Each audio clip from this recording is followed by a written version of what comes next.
नरक चतुर्दशी के दिन नरकासुर से श्री कृष्ण ने ऐसे बचाया था 16,100 कन्याओं को। कृष्ण अपनी 8 पत्नियों के साथ सुखपूर्वक द्वारिका में रह रहे थे।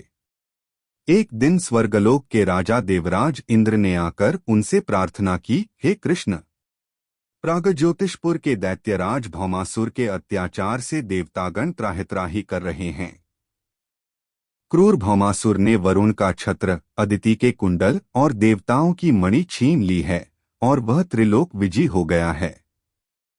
इंद्र ने कहा, भौमासुर ने पृथ्वी के कई राजाओं और आमजनों की अति सुंदरी कन्याओं का हरण कर उन्हें अपने यहाँ बंदीगृह में डाल रखा है।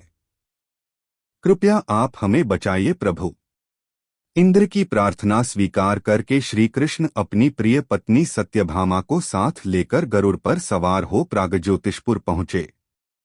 वहां पहुंचकर भगवान कृष्ण ने अपनी पत्नी सत्यभामा की सहायता से सबसे पहले मुरदैत्य सहित मुर के 6 पुत्र ताम्र, अंतरिक्ष, श्रवण, विभावसु, नभस्वान और अरुण का संहार किया।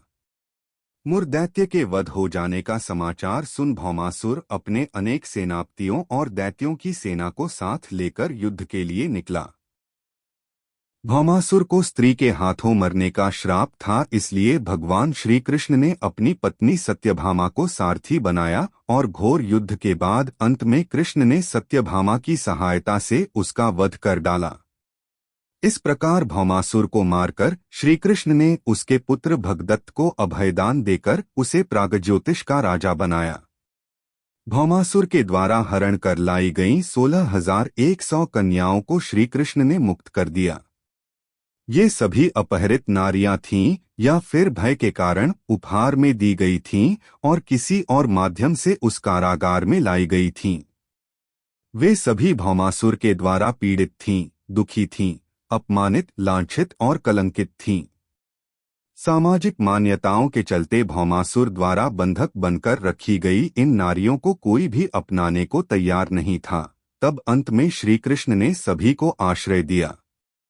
ऐसी स्थिति में उन सभी कन्याओं ने श्री कृष्ण को ही अपना सब कुछ मानते हुए उन्हें पति रूप में स्वीकार किया, लेकिन श्री कृष्ण उन्हें इस तरह नहीं मानते थे। उन सभी को श्री कृष्ण अपने साथ द्वारिकापुरी ले आए। वहां वे सभी कन्याएं स्वतंत्र पूर्वक अपनी इच्छानुसार सम्मानपूर्वक द्वारका में रहती थी, महल में नहीं। वे सभी वहां भजन, कीर्तन, ईश्वर भक्ति आदि करके सुखपूर्वक रहती थीं।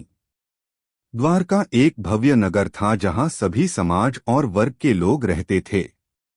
भागवत पुराण में बताया गया है कि भौमासुर भूमि माता का पुत्र था।